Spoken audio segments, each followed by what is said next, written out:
ginagawa mo rito? At hindi ka pa bumabalik sa ospital?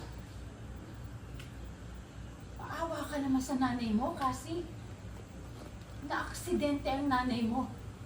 Hinihintay ka niya. Wala ka bang puso?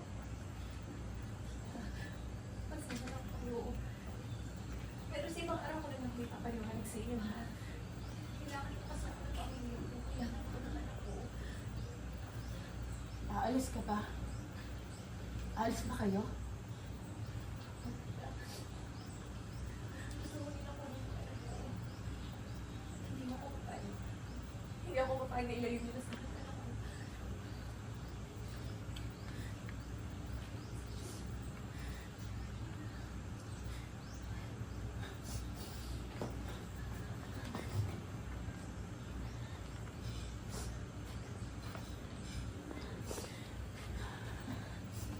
Bago ka mag-desisyon,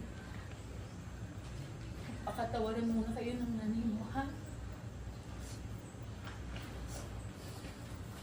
Ito nga pala yung number niya.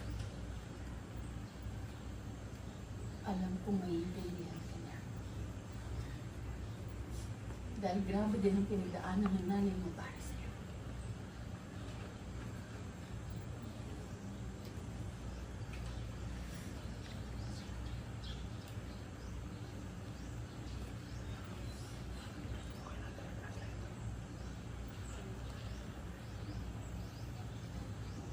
Reaction yan.